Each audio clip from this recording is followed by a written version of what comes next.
프로젝트.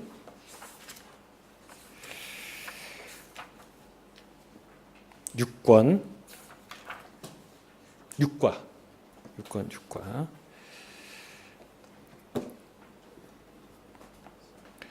역경을 통해 살리시는 하나님. 신학적 주제 같이 읽어볼까요? 시작. 하나님은 역경을 통해 자기 백성을 살리실 것이며 대적자들로 하여금 태도를 바꾸게 하여 자기 뜻을 이루실 것입니다. 예. 거기에 앞에 하나의 그 미국 예를 들었는데 한번 좀 읽어주시겠습니까? 매사추세츠주의 보스턴은 1630년에 세워져 자동차용 도로가 설계되지 않았습니다. 정돈되지 않은 길로 인해 발생하는 교통체증을 해결하기 위해 보스턴은 중심 동맥 프로젝트를 계획해 1982년에 착수했습니다.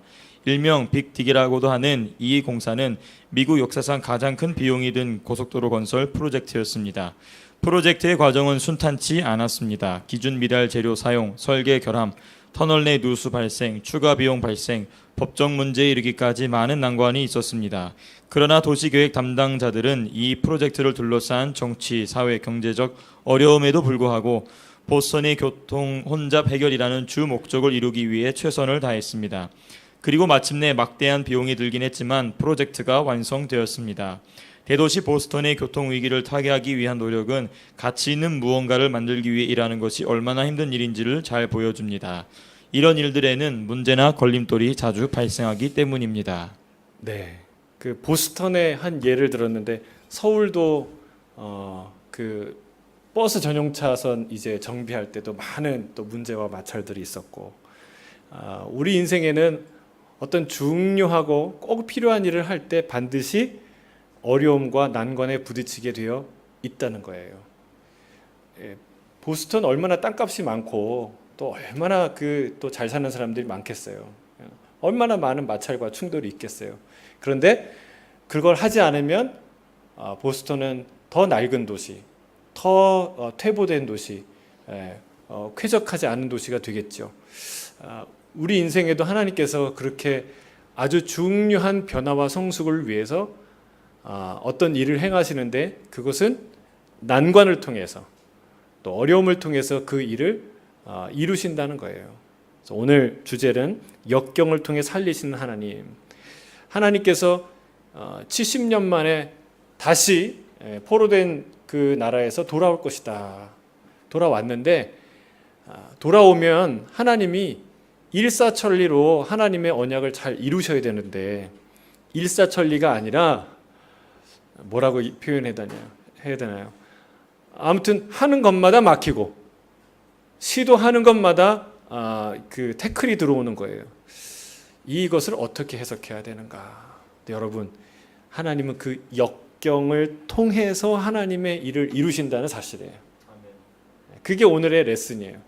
역경을 뚫어내시고 하나님은 드디어 당신의 비전과 꿈과 언약을 성취하신다는 사실입니다. 여러분, 이게 메시지예요. 우리 인생을 통해서 하나님이 반드시 동일한 은혜를 주실 줄로 믿습니다. 자, 어거스틴이 이런 말을 했어요. 옆에 같이 읽을까요? 시작. 선한 사람은 한순간의 성공에 자만하지 않을 뿐만 아니라 역경으로 인해 무너지지도 않습니다. 고난의 파도는 선을 시험하고 정결하게 하며 향상시키지만 악은 때리고 부수어 깨끗이 씻어버릴 것입니다. 참 멋진 말이죠. 명언입니다. 어거스틴 다운 명언인데 여러분, 이 역경 때문에 무너지지 않는 게 참된 크리스찬이고, 진짜 신앙인에게 고난의 파도는 어떤 일을 하느냐? 우리 안에 있는 선은 더욱 시험에서 정결하게 만들고 향상시키고, 그리고 악은, 우리 안에 있는 악은 때리고 부수어서 완전히 가루로 만들어서 없애버린다는 거예요. 할렐루야. 이게 고난의 파도가 우리에게 하는 역할인 줄 믿습니다. 그래서 고난을 두려워하면 돼요, 안 돼요? 안 되긴 하는데 자꾸 그게 머리로는 되는데 가슴으로는 잘 안 되죠. 저는 오늘 이 명제가 오늘 머리에서 가슴으로 내려오는 시간이 되길 주 여러분 축복합니다. 자, 첫 번째, 하나님께 순종할 때 반대에 부딪힐 수 있습니다. 에스라 4장 1절부터 7절까지의 말씀 같이 읽겠습니다. 사로잡힌 자들의 자손이 이스라엘의 하나님 여호와의 성전을 건축한 다음을 유다와 베냐민 대적이 듣고 스룹바벨과 족장들에게 나와 이르되 우리도 너희와 함께 건축하게 하라. 우리도 너희 같이 너희 하나님을 찾노라. 아수르 왕 에사라돈이 우리를 이리로 오게 한 날부터 우리가 하나님께 제사를 드리노라 하라. 스룹바벨과 예수아와 기타 이스라엘 족장들이 이르되 우리 하나님의 성전을 건축하는데 너희는 우리와 상관이 없느니라. 바사왕 고레스가 우리에게 명령하신 대로 우리가 이스라엘의 하나님 여호와를 위하여 홀로 건축하리라 하였더니 이로부터 그 땅 백성이 유다 백성의 손을 약하게 하여 그 건축을 방해하되 바사왕 고레스 시대부터 바사왕 다리오가 즉위할 때까지 관리들에게 뇌물을 주어 그 계획을 막았으며 또 아하수에로가 즉위할 때에 그들이 글을 올려 유다와 예루살렘 주민을 고발하니라. 아닥사스다 때에 비슬람과 미드르닥과 다브엘과 그의 동료들이 바사왕 아닥사스다에게 글을 올렸으니 그 글은 아람 문자와 아람 방언으로 써서 진술하였더라. 자, 이스라엘 백성이 성전을 짓기 시작하니까 대적들이 주변에 있는 사람들이 몰려와서 처음에 뭐라고 얘기합니까? 우리도 같이 짓자. 우리도 너희가 믿는 그 하나님 지금까지 우리가 믿고 있었다. 그 하나님을 우리도 찾고 있었다. 그 하나님을 신전을 만드는데 우리도 동참하기를 원한다. 그런데 이 돌아온 유다 백성이 뭐라고 얘기합니까? 상관없다. 우리는 너희와 상관없이 우리 홀로 지을 것이다. 홀로 지을 것이다. 이래서 관계가 깨집니다. 그냥 좋은 게 좋은 거라고 같이 지으면 어땠을까? 여러분 같이 지을 수 있나요? 그냥 다 사이좋게 같은 이웃인데 같이 사는 사람들인데 같이 지으면 뭐 어때? 이런 생각을 할 수 있지 않겠습니까? 근데 이 갈등의 시작이 바로 여기서 온다는 거예요. 우리가 같이 여호와의 성전을 지을 수 없다. 이것은 우리에게 맡겨진 일이고 우리가 완수해야 될 일이라는 타협이 없었다는 거예요. 여러분, 그 얘기는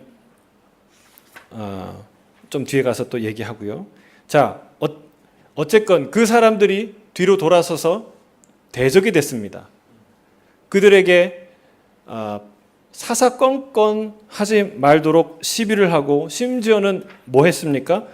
건축을 방해하는데 뇌물을 주어서 높은 사람들에게 뇌물을 주어서 그 일 못하게 하고 방해하고 뭔가 재료를 못 가져가게 하고 그리고 또 글을 올려가지고 고발하고 얼마나 피곤할까요?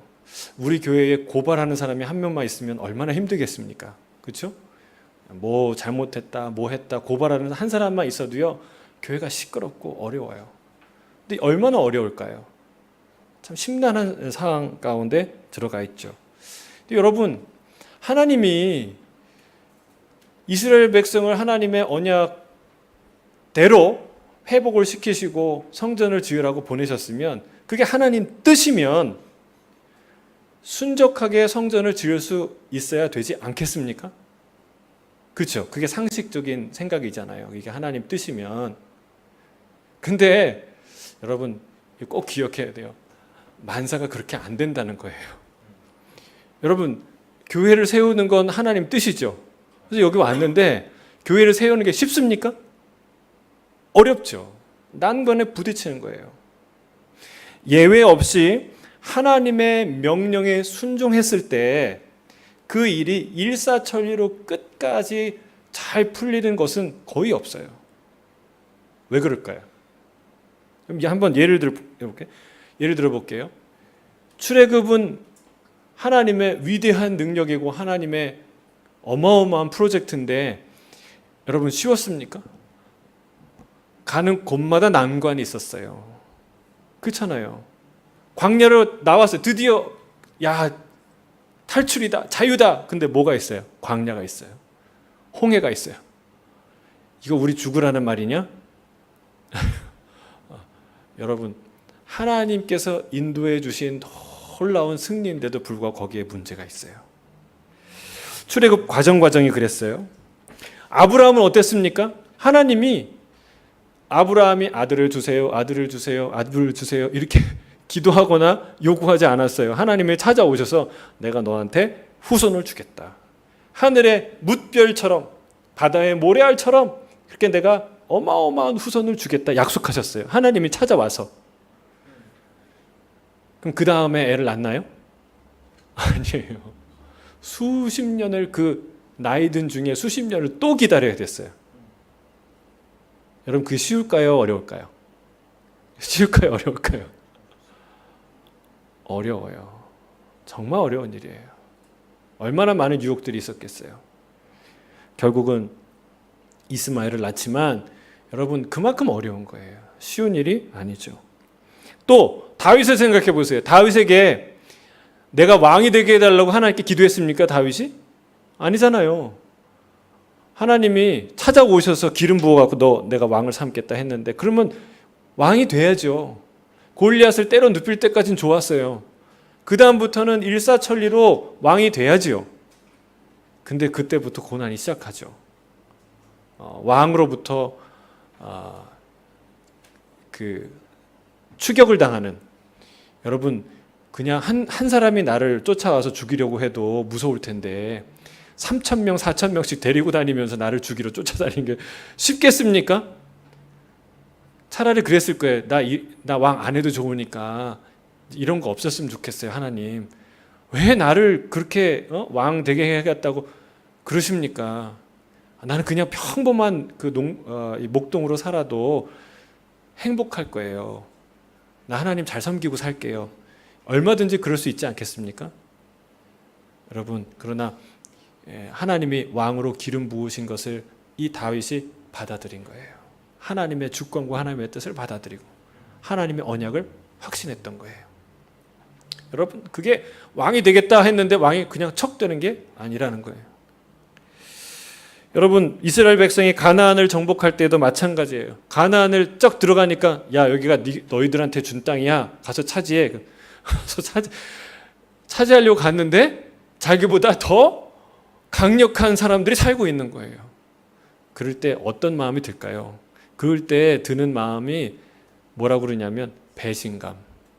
뒤통수 맞았다고 그러는 거예요. 왔는데 네 땅이라고 그러는데 아니 나 살고 있어. 엄연히 살고 있어요. 나보다 훨씬 더 강한 철기 문화를 가진 철병거를 갖고 있는 성도 어마어마하게 높은 사람들이 살고 있어요. 우리는 공성기가 있는 것도 아니고 무슨 뭐 우리가 큰 안악자손처럼 등치가 큰 것도 아니고 전쟁 경험이 많은 것도 아니고 근데 가서 취하래요. 얼마나 황당할까요? 근데 여러분 이게 세상과 우리와의 관계인 줄로 믿습니다. 여러분 세상이 커 보이지만 하나님이 주시면 우리 거예요. 아멘이십니까? 하나님이 주시면 우리 거예요. 왜냐하면 하나님 거니까. 그 이야기를 하는 거예요. 사도들 여러분 예수님이 부활까지 하셨어요. 승천하는 것도 봤어요. 이런 놀라운 하나님, 이런 예수님의 제자고 그 주님을 복음을 전파하는데 그런 놀라운 간증을 하고 하면 사람들이 다 돌아오고 예수가 부흥하고 교회가 커지고 막 회개하고 그래야 되지 않겠습니까? 그런데 핍박이 시작돼요. 고난이 시작돼요. 12사도는 하나같이 한 사람 빼고요. 그렇죠? 다 순교를 당합니다. 다 당했나요? 순교를 당하기 시작합니다. 여러분, 이게 하나님의 일을 이루시는 과정이라는 거예요.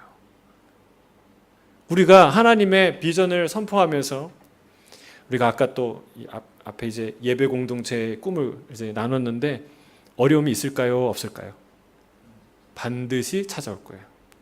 우리가 오남성 하는데 오남성이 쉬울까요? 어려울까요? 반드시 어려움이 찾아와요. 여러분, 우리가 하나님의 뜻에 순종하면 어려움 자체가 사라지는 게 아니라는 거예요. 진짜 의미 있는 어려움이 시작되는 거예요. 그럴 때 하나님의 함께하심, 하나님의 능력, 우리의 믿음, 그런 놀라운 것들이 드러나기 시작하는 거예요. 역사가 시작되는 거죠. 여러분, 이게 하나님의 성전을 지으려고 했어요. 근데 그때부터 환란이 시작돼요. 아유, 이러려고 내가 예수 믿나? 이러려고 내가 사역하나? 이러려고 내가 개척하나? 여러분, 이런 생각은 영적인 하수가 한다는 거예요. 진짜 하나님의 사람들은 그때부터 납작 엎드려서 이제 하나님의 음성을 듣기 시작하는 거예요. 이제 전진할 준비를 하는 거예요. 이제 말씀의 검과 믿음의 방패를 준비하는 거예요. 어떤 전쟁이 이룰지 모르기 때문에 전진할 준비를 하는 거예요. 여러분, 이게 하나님의 사람인 줄로 믿습니다. 자, 뒤에 보면은 우리 대적들이 연합해서 같이 한번 읽어주세요. 예. 대적들이 연합해서 유대인들이 성전을 건축하지 못하도록 방해했습니다. 우리는 대적들이 처음에는 선한 의도로 유대인들을 도와주려 했다는 사실을 알아야 합니다. 우리도 너희같이 너희 하나님을 찾노라 라는 그들의 말은 사실이었습니다. 하지만 그것은 자기들 만신전에서 거짓 신들과 함께 하나님을 예배하겠다는 뜻이었습니다. 다시 말해서 그들은 지역의 모든 거짓 신과 더불어 하나님을 모시겠노라고 주장했던 것입니다. 유대인들끼리 성전을 건축하겠다는 주장은 주님만이 홀로 하나님이시며 새로운 성전에 다른 어떤 신도 드릴 수 없다는 선언입니다. 이는 그리스도인들이 예수를 주로 시인하는 것과 같은 주장입니다. 관용과 개방을 절대적인 가치로 여기는 사회에서 그리스도인들은 타협이라는 위험에 직면합니다. 자, 거기까지요. 그러니까 이 주변에 있는 사람들이 맨 처음에 굉장히 호의적으로 나왔다는 거예요. 아, 우리가 같이 신전을 짓자. 우리가 도와줄게. 근데 동지가 될 수 있는 기회에서 적이 되죠. 여러분, 여기에서 작용한 기준이 무엇입니까? 그것은 그들이 생각하는 신전, 하나님과 유대인이 생각하는 하나님은 같아요, 달라요? 달라요. 그들이 생각하는 여호와 하나님은 one of them이에요. 그러니까 여러 신들 중에 하나, 좀 강한 신이겠죠. 그러나 유대인이, 성경이 말하는 우리가 믿는 하나님은 어떤 신이에요? 유일한 신입니다. 할렐루야. 아멘. 여러분, 이것 때문에 우리가 박해를 받아. 이것 때문에 고난을 당하는 거예요. 유대인과 기독교인들이 여기서 고난을 받는 것이죠. 근데 여러분,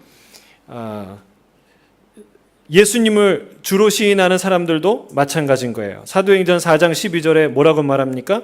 다른 이로서는 구원을 받을 수 있나니? 없나니. 그럼 다른 이로서는 구원을 받을 수 없나니. 예수님도 믿고 부처님도 믿고 돼요? 안 돼요? 안 돼요. 그건 예수님을 안 믿는 거예요. 내가 이 여인하고도 결혼하고 동시에 저 여인도 결혼하고 이렇게 되는 거예요. 이게 안 된다는 거예요. 여러분, 이 원칙을 갖는 사람은요, 바보가 아니라 훌륭한 사람이에요. 불행한 사람이 아니라 행복한 사람이에요. 타협할 수 없는 원칙을 갖는 사람은요, 행복한 사람이에요. 믿으십니까? 진짜 행복한 사람이에요. 그걸 말하는 게 마태복음 산상수훈이에요. 여러분, 행복에 대한 기준을 완전히 바꿔주세요. 이제 이번 주 주일부터 우리가 마태복음 다시 암송할 텐데, 마태복음 5장. 팔복은요, 행복의 기준을 바꾸는 말씀이에요. 거기 보면 뭐라고 얘기합니까? 10절에 보면 의를 위하여 박해를 받는 자는 복이 있나니 천국이 저희 것이며, 나로 말미암아 욕하고 박해하고 모든 거짓으로 너희를 거슬려 악한 말을 할 때에는 뭐예요? 너희에게 복이 있나니 기뻐하고 즐거워하라. 왜요? 하늘의 상이 큼이니라. 너희 전에 있던 선지자들도 그와 같이 박해하였느니라. 여러분, 예수님 때문에, 절대적인 가치 때문에 박해를 받는 것은 복이 있는 거라는 거예요. 어떤 이 세상에는요, 위기가 찾아오면 그냥 미꾸라지처럼 요리조리 쫙 빠져가지고 고난의 현장은 잘 피해가는 그런 사람이 복이 있고, 잔머리가 있고 럭키한 사람이라 이렇게 생각을 하는데, 여러분, 진짜 행운아, 진짜 복이 있는 사람은 미꾸라지처럼 샥샥샥 빠져가는 사람이 아니라 진짜 의를 위해 때로는 박해를 받을 수 있는 다니엘과 같은 사람들, 새 친구와 같은 사람들이, 그런 사람이 행복한 사람이에요. 목숨과도 바꾸지 않을 분명한 원칙과 그 믿음의 대상이 있는 사람은 행복한 사람이다. 할렐루야. 저는 우리와 우리의 자녀들이 행복한 자들이 되길 원합니다. 그냥 목숨 앞에서 네 그거 없던 걸로 하죠. 네 그거 괜찮아요. 다시는 안 할게요. 안 믿어도 돼요. 나중에 믿죠. 여러분, 이런 사람이 행복한 사람 아니라는 거예요. 그는 목숨에 이 땅의 부의 성공의 노예가 된 사람들이죠. 여러분, 진짜 하나님을 믿는, 타협할 수 없는 원칙을 갖는, 진리를 갖는 자는 여러분 행복한 사람이에요. 여러분, 진리인데 진리를 타협할 수 있겠습니까? 불가능한 일이에요. 여러분, 진리가 아니라는 뜻이죠. 여기서 관용과 개방이라는 단어가 나와요. 지금도 이 톨러런스, 이 관용, 이건 굉장히 중요한 이슈죠. 여러분, 관용을 미덕으로 생각하는 이 세상에서 크리스찬들은 굉장히 독선적인 존재로 그려지고 치부되고 욕먹고는 합니다. 근데 여러분, 이 부분에 대해서 여러분 분명한 원칙을 갖고 있어야 돼요. 여러분, 우리가 타협할 수 없는 절대적인 가치를 갖고 있는 사람이라고 옹졸한 사람이고 배타적인 사람입니까? 그렇지 않죠. 기독교인들처럼 관대한 사람은 없어요. 기독교인들처럼 정말 긍휼과 자비가 많은 존재들은 없어요. 근데 여러분, 타협할 수 없는 부분은 진리에 관한 부분이라는 거예요. 진리에 관한 부분. 세상에 어떤 것도요, 모든 것을 수용하는 관용을 가진 그 진리는 없어요. 여러분, 참과 거짓이 함께 수용이 됩니까? 예를 들면 모든 것을 수용해야 된다. 네가 절대적이라고 말하는 것은 독선이다 라고 말하는 그 말이, 그것 자체도 독선이죠. 그것 자체도 절대화되는 거예요. 왜 우리는 절대적인 가치가 있다고 믿고 싶은데 그걸 못 믿게 하는 거예요. 그게 잘못됐다고 그들이 말하는 거예요. 여러분, 세상에는 어떤 논리도 모든 것을 수용하는 논리는, 진리는 없는 거예요. 세상엔 참과 거짓이 있기 때문에 그렇습니다. 참과 거짓이 있어요. 비근한 예로 이 사회주의자들은 인권을 많이 얘기하는데, 여러분, 이 인권을 얘기를 하는데 그들이 이루었던 사회주의 국가 내지는 공산주의 국가에서 가장 많이 희생되는 게 뭐예요? 인권이에요.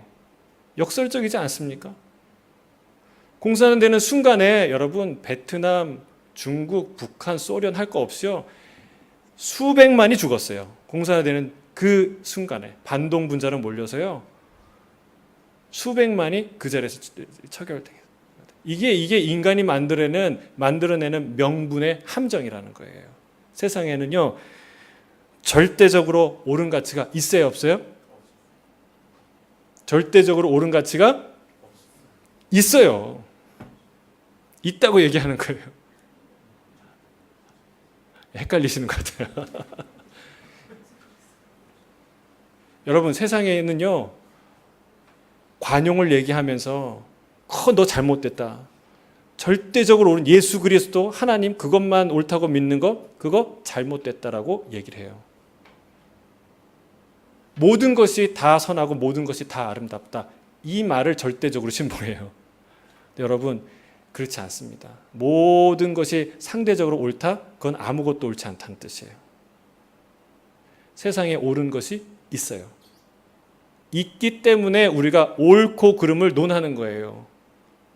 여러분, 세상에 절대적으로 선한 어떤 가치가 없다면 왜 우리가 서로 논쟁하겠습니까? 논쟁할 필요가 없죠.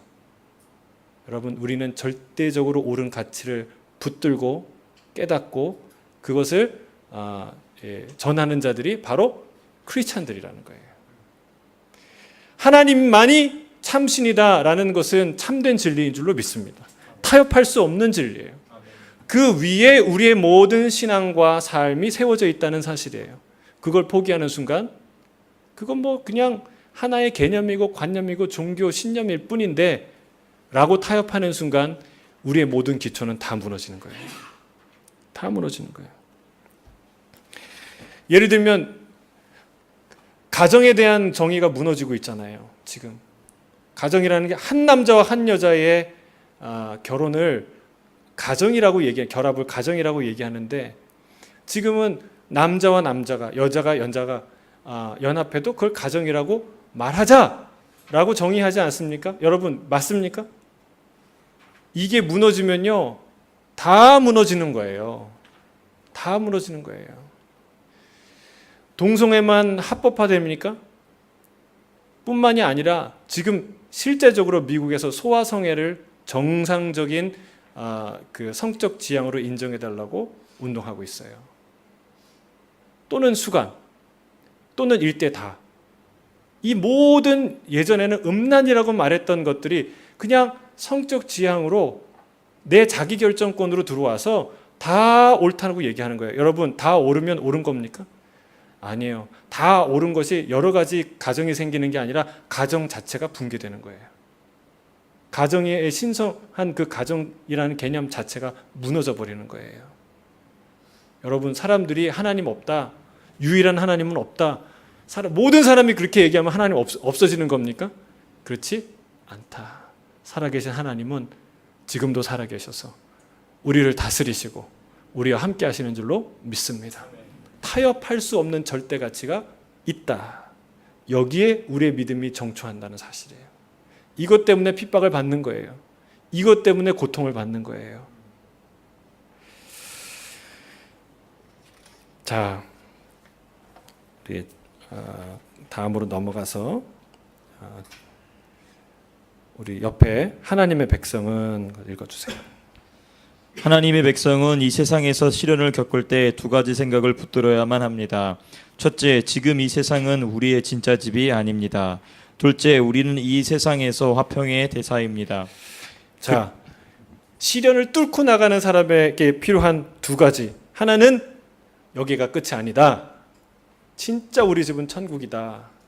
또 두 번째는 우리는 이 세상에서 평화의 대사입니다. 이 대사란 말이 참 중요하죠. 보냄받았어요. 역할이 있어요. 그거를 이 땅에서 하는 것이죠. 우리 집이 천국이니까 안 풀리니까 나 천국 갈래. 좀 하나님 빨리 날 좀 데려가시지. 이게 아니라는 거예요. 우리는 힘들어도 여기서 해야 될 사명이 있어요. 왜? 대사니까. 전달해야 될 메시지가 있고 거기서 감당해야 될 사명이 있어서 여기에 있는 거예요. 그러니까 우리는 힘들다고 어디로 가야 돼요? 천국 바라보며 뒤로 발을 빼야 돼요? 아니에요. 세상 속으로 들어가서 세상 속에서 뭘 증거해야 됩니까? 마지막 문장이 이거예요. 그리스도의 대사로서 우리는 하나님 나라를 신실하게 증거해야만 합니다. 여러분, 이게 우리의 사명인 줄 믿습니다. 세상에 있는 우리의 존재의 사명이에요. 우리는 교회 다니는 거, 예수 믿는 걸 이렇게 생각해요. 잘못 예수님 교회 다니는 사람 이렇게 생각해요. 하나님의 도움으로, 예수님의 도움으로 세상에 더 확고한 이 입지를 확보하는 것, 하나님이 도와주셔서 더 잘 살게 되고 더 유명해지고 세상에 아주 굳건한 입지를 어떻게 취하는 것, 그게 하나님의 도움이고 교회 다니는 목적이라고 생각하는 사람이 있어요. 맞습니까? 아니죠. 오히려 반대입니다. 반대예요. 우리가 교회 다니고 예수님을 믿는 목적은 세상에서 덜어 혹은 확고한 입지를 잃어버릴 수 있어도 우리는 하나님의 나라를 끊임없이 전달하고 하나님의 나라를 끊임없이 선포해야 되는 사명을 갖고 있다는 거예요. 그게 우리라는 거예요. 크리스찬이라는 거예요. 여러분, 이 사명을 잊지 않게 되길 주님 축복합니다. 여러분, 우리가 세상에 살 때 하나님의 나라를 선포하는 사명을 하나님 우리에게 주셨다는 거예요.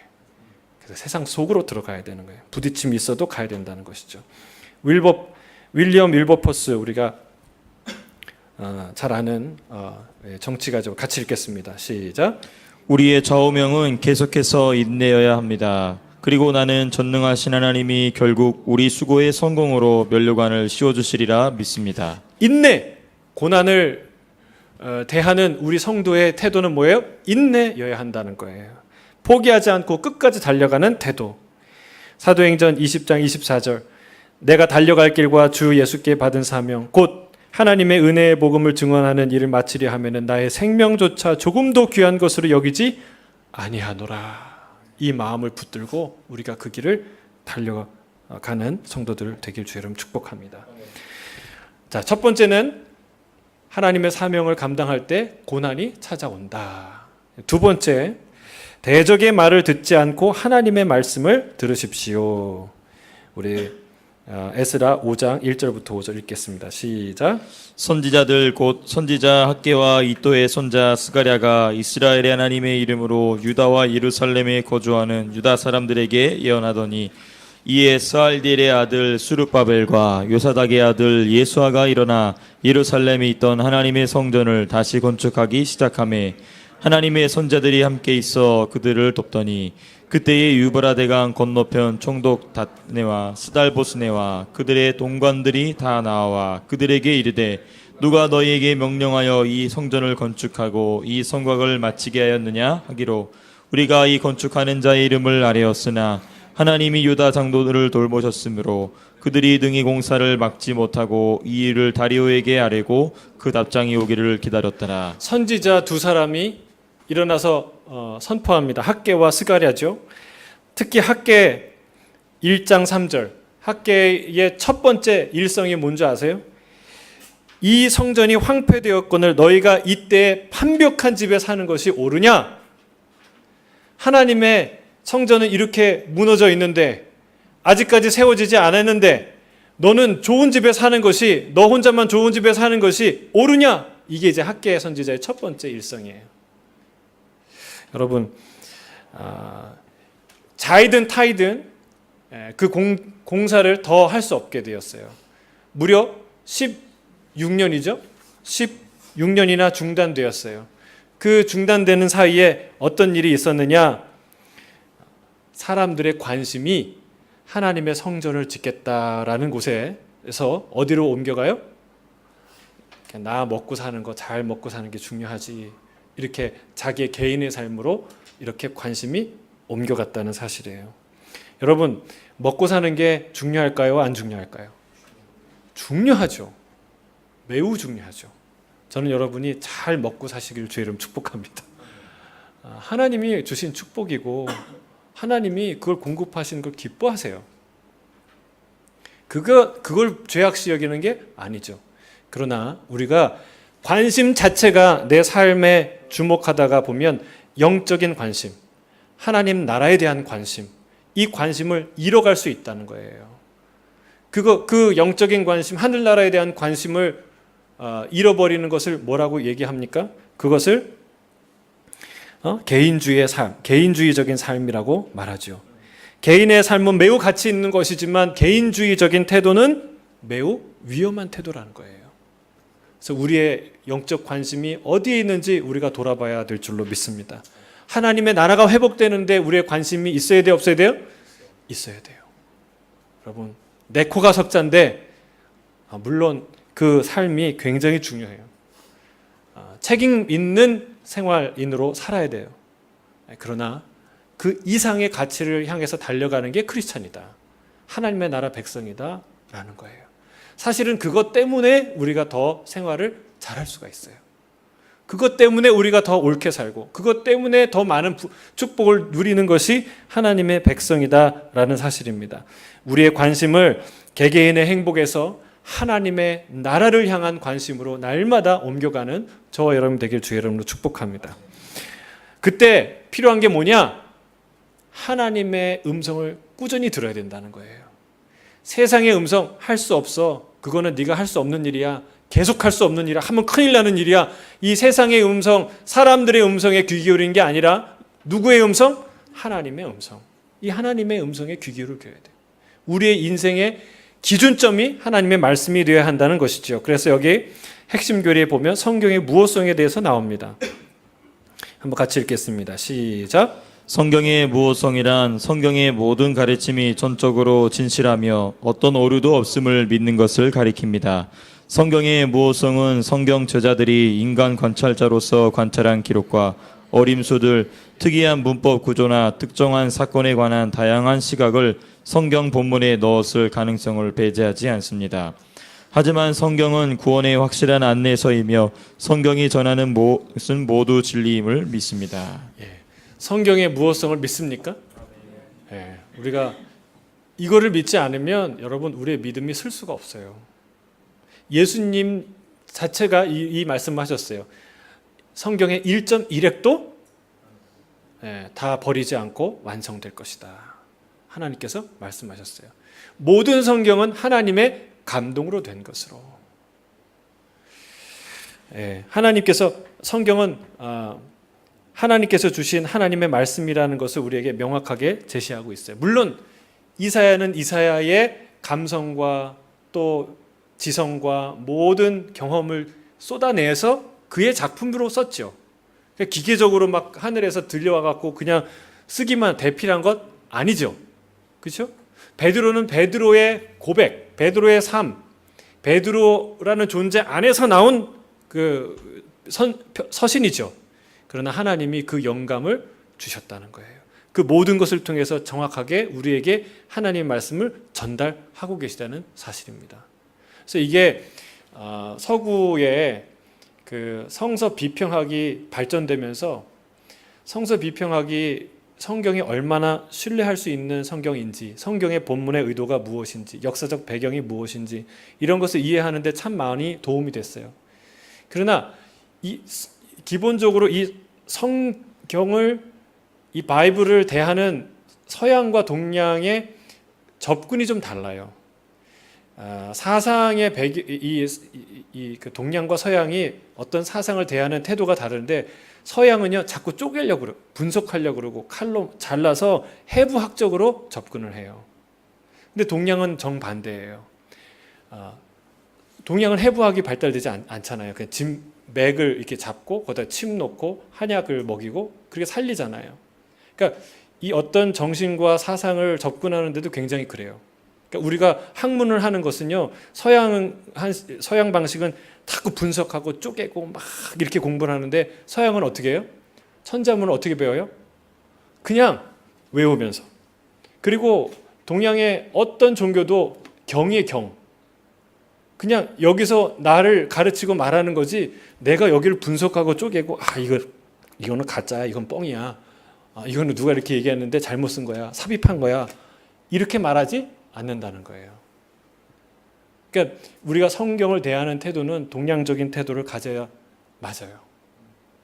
우리가 그렇게 성경을 대해야 성경을 바로 우리가 깨달을 수 있고 이해할 수 있다는 것이죠. 성경을 경외하는 마음으로 읽는 것, 그건 이제 동양의 태도인데 그게 굉장히 중요한 태도예요.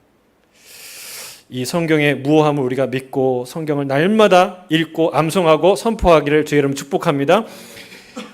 69쪽에 첫 번째 마지막 문장에 이렇게 얘기했어요. 대적의 말이 아닌 하나님의 말씀에 초점을 맞추는 훈련을 해야 됩니다. 여러분, 하나님 말씀 좋은 거 알아요, 몰라요? 다 알죠. 근데 왜 못해요? 훈련을 안 하니까. 여러분, 우리 군대도 훈련 안 하면 어떻게 돼요? 훈련 안 하면 100% 지는 거예요. 무기를 어떻게 사용하는지 모르는데, 어떨 때 우리가 어떻게 연합해갖고 싸우는지 모르는데, 말씀도 마찬가지라는 거예요. 말씀을요 훈련해야 됩니다. 어떤 훈련? 하나님의 메시지를 듣는 훈련, 하나님의 메시지를 선명하게 깨닫는 훈련, 붙잡는 훈련. 그래서 계속해서 우리가 큐티하는 거예요. 하나님의 음성을 듣는 훈련, 암송하는 거예요. 다시 우리가 하나님의 말씀의 기준으로 서는 이 훈련. 여러분, 암송은요 굉장히 중요한 훈련입니다. 그리고 특별히 이 반복이라는 이 가치는요 굉장히 중요해요. 반복. 여러분, 암송할 때 내가 다 아는 말씀인데 또 해야 되나? 이런 마음이 들어요, 안 들어요? 들어요, 안 들어요? 들죠. 들어요. 근데 바로 그 마음이 교만한 마음이라는 거예요. 여러분, 우리가요 그 마음을 넘어서요, 날마다. 왜? 내가 말씀을 알았다고 생각하는 순간 내가 교만한 거예요. 제가 그 호주에 와서 깨달은 게 있는데, 이 바다라는 단어를 내가 알았죠? 누가 모르겠어요. 바다에 물고기가 있고 산호초가 있고 바다가 깊고 다 알죠. 그런데 바다 안을 들어가서 경험하면서 뭐를 깨닫냐면 내가 알고 있던 바다라는 것은 단어에 불과하구나. 그냥 하나의 단어에 불과하구나. 여러분 바다에 들어가면 들어갈수록 난 바다는 알 만큼 알아 하는 사람 있나요? 없어요. 여러분 어부는 어떤 사람이에요? 바다를 날마다 경험하는 사람이에요. 비가 오는 날도 흐린 날도 맑은 날도 밤에도 낮에도 계속 바다를 향해서 이 바다 저 바다 그 바다를 다니면서 바다를 경험하는 거예요. 바다 속 바다 겉 이 물고기 저 물고기. 여러분 그러면서 바다를 알아가는 거죠. 여러분 아는 것과 알아가는 건 달라요. 어떤 여인을 이름 알고 외모 알고 인포메이션 주면 알죠. 그러나 그 여인과 사귀기 시작할 때, 결혼해서 한 몸이 됐을 때 평생 알아가는 거죠. 그게 아다라는 말이에요. 히브리어에. 그게 정확히 우리가 하나님을 알아간다는 것이고 하나님 말씀을 알아간다는 거예요. 여러분 하나님의 말씀은 아는 거예요? 알아가는 거예요? 알아가는 거예요. 하나님의 말씀, 여러분 다른 건 다 사라질 거예요. 지금 뭐 대단한 기사, 대단한 시, 대단한 뭐 모든 작품이 여러분 다 사라져요. 그러나 영원히 사라지지 않는 게 있는데 그게 뭐예요? 하나님의 말씀. 하나님의 말씀은 한마디 한마디가 영원토록 사라지지 않을 거예요. 그 말씀의 의미와 순서와 그 구조와 그 역동은 여러분 우리가 상상할 수 없는 가치를 깊은 지식을 담고 있는 게 하나님의 말씀이에요. 그러니까 그게 반복을 하는 훈련이에요. 여기 얘기했죠. 훈련. 하나님 말씀에 초점을 맞출 때 우리가 못 맞추는 게 왜 못 맞춰요? 다 안다고 생각하니까 못 맞추는 거예요. 여러분 우리가 다 안다고 생각할 때요 그냥 지나갑니다. 그러나 여기에 뭐가 또 있겠지 생각하는 사람은요 정신 차리고 거길 지나가요. 왜 우리가 암송해야 됩니까? 말씀을 다 안다라고 생각하는 교만을 깨뜨리는 훈련이에요. 이 말씀이 나를 새롭게 하는구나. 여러분 지혜로 하늘을 지으신 하나님을 선포하고 묵상하면서 여러분 날마다 하늘이 얼마나 많은 지혜로 가득 찬 줄 아세요? 천문학 지식을 조금만 찾아보세요.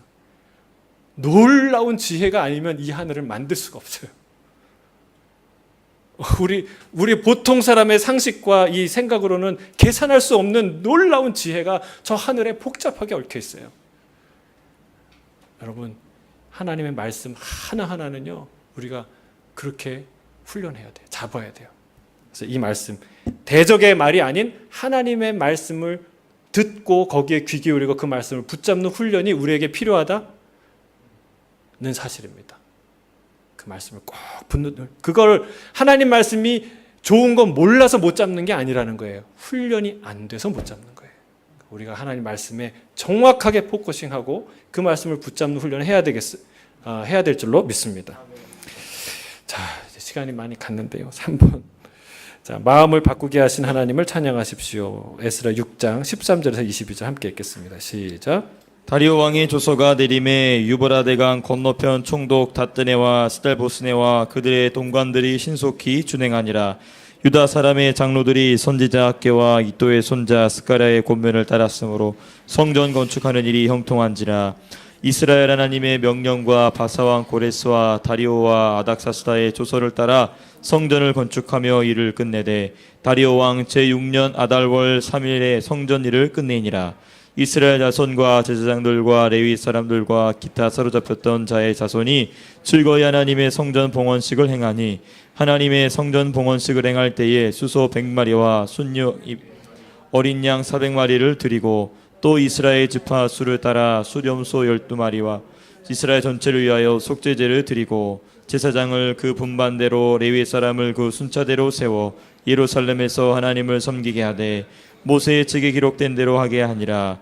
사로잡혔던 자의 자손이 첫째 달 14일에 유월절을 지키되 제사장들과 레위 사람들이 일제히 몸을 정결하게 하여 다 정결하게 하며 사로잡혔던 자들의 모든 자손과 자기 형제 제사장들과 자기를 위하여 유월절 양을 잡으니 사로잡혔다가 돌아온 이스라엘 자손과 자기 땅에 사는 이방 사람의 더러운 것으로부터 스스로를 구별한 모든 이스라엘 사람들에게 속하여 이스라엘 하나님 여호와를 찾는 자들이 다 먹고 즐거움으로 이레 동안 무교절을 지켰으니 이는 여호와께서 그들을 즐겁게 하시고 또 아수르 왕의 마음을 그들에게로 돌려 이스라엘의 하나님이신 하나님의 성전 건축하는 손을 힘있게 하도록 하셨음이었더라. 자, 거기 보면 BC 515년 3월 12일 기념식이 시작되었습니다. 건축이 재개된 지 4년 만이고 성전 재건이 시작된 지 20년 만이었습니다. BC 586년 솔로몬 성전이 파괴된 후 정확히 70년이 지나고서야 두 번째 성전이 완공되었습니다. 할렐루야. 여러분, 하나님이 언약을 이루세요. 여러분, 하나님 언약을 이루는 분은, 예언을 성취하시는 분은 누구라고요? 하나님밖에 없어요. 세상 신은 없어요. 10년, 20년, 100년, 1000년을 두고 하나님의 역사를 경영하시는 이 분은 하나님밖에 없다는 거예요. 세상 거 어디도 누구도 그렇게 할 수 없어요. 하나님이 70년 만에 하나님이 약속한 그 약속을 이루시는 거예요. 할렐루야. 하나님은 반드시 언약을 이루시고 약속을 이루시는 분인 줄로 믿습니다. 성전을 완공하고 기념식을 드리는 것은 하나님의 백성의 삶에서 매우 중요한 부분입니다. 하나님의 백성이 서로 교제하고 예배하며 하나님의 영광을 돌리려는 행사이기 때문입니다. 이런 행사를 통해 이스라엘 공동체는 결속을 다지고 그들의 역사와 목적을 이해할 수 있었습니다. 근본적으로 이러한 기념일들은 하나님의 백성이 여러 세대에 걸친 하나님의 구원 역사를 기억하는 데 도움이 되었습니다. 여러분, 이 역경들을 통해서 하나님이 뭘 이루십니까? 하나님의 성전을 세우세요. 그 성전에서 뭐가 일어나요? 제사가 일어나고 절기가 지켜지고 백성들이 와서 하나님을 예배하는 그런 놀라운 일들이 일어나는 거예요. 여러분, 하나님이 어디나 계시는데 왜 성전을 지으라고 하셨을까? 왜 굳이 예루살렘 성전일까? 여러분, 하나님이 그랬잖아요. 내 성전 지을 필요 없다. 내가 성전 지으라 그랬냐? 근데 어느 날부터는 하나님이 그 성전을 지으라고 하시잖아요. 왜 그럴까요? 여러분, 이게 중요하다는 거예요. 깃발처럼 나부끼는 게 바로 예루살렘 성전이에요. 어떤 깃발입니까? 하나님은 살아계시고 하나님은 역사를 통치하시는 이 땅의 하나님, 어떤 개념의 하나님이 아니라 이 역사 한가운데 계신 하나님이라는 그 깃발을 나부끼고 있는 거예요. 제가 이스라엘을 다녀올 때마다 느끼는 것은, 야, 이곳에 아직도 하나님의 깃발이 꽂혀 있구나. 아직도 이스라엘을 하나님이 사랑하시고 아직도 그 성경의 하나님이 지금도 여전히 역사하시는구나 라는 것을 기억하는 거예요. 온 만방 백성들이 그것을 보고 알라는 거예요. 그래서 여러분, 우리가 교회 건물 없어도 교회 예배할 수 있어요, 없어요? 할 수 있죠. 그러나 여러분, 이 교회 예배당이 중요해요, 안 중요해요? 중요해요. 그럼 예배당을 소중히 여기는, 특별히 우리의 믿음의 그 선배들은 교회 예배당을 아주 소중하게 여겼어요. 그리고 지나가면 꼭 와서 여기 앞에 앉아서 기도하고 가고. 저는 좀 그랬으면 좋겠어요. 파라마타 지나가다가요, 여기 오셔서 한 1시간씩 30분씩 기도하고 가셨으면 좋겠어요. 물론 저희가 이제 사무실에 제가 있지만 여기 오셔서 기도하세요. 성전은 하나님을 생각나게 하는 곳이고 하나님이 이 역사 속에 함께 하신다는 그 깃발이 나부끼는 곳이 하나님의 성전이에요. 그들은 모여서 함께 축제하고 예배하고, 이게 얼마나 중요한지 몰라요. 무교회주의자, 여러분, 이거는 교회도 모르고 역사도 모르고 하나님도 모르는 사람들이 하는 얘기라는 거예요. 하나님이 그들에게 기념하라고 했습니다. 기념일은 뭐예요? 내가 인생에 중요하게 붙드는 가치, 내가 뭘 기억하고 사냐, 뭘 축하하고 사냐, 뭘 바라고 사냐라는 것을 말해주는 게 기념일이에요. 그게 이제 에드 스테처가 쓴 글에 있습니다. 같이 읽을까요? 시작. 사람은 무엇을 기념하는가에 따라 달라집니다. 사람들의 마음은 자신이 필수적으로 여기는 것에 집중하는 행사나 조직에 끌리기 마련입니다. 주님은 뭘 기억하라고 그러셨어요? 성찬식. 하나님이 예수님이 성찬을 통해서 나를 기억하라. 또 하나님이 예수님이 세례식을 통해서 또한 하나님의 백성이 되는 놀라운 그런 기념식을 우리에게 주셨어요. 이제 곧 우리가 세례식을 할 텐데 그런 하나님이 주신 기념들을 기억하며 하나님께 예배하며 그렇게 나가는 저와 여러분이 되길 주의 이름으로 축복합니다. 이 뒤에는요, 세속적인 유대인들도 다 돌아왔다는 거예요. 그 성전이 완성되고 나서 그 주변에 살았던 이방인화되었던 유대인들마저도 다 회개하고 그 성전에서 예배드리는 대로 돌아왔다는 거예요. 저는 우리 예배 공동체를 통해 이런 일들이 일어나게 되기를 주의 이름으로 축복합니다. 함께 기도하겠습니다.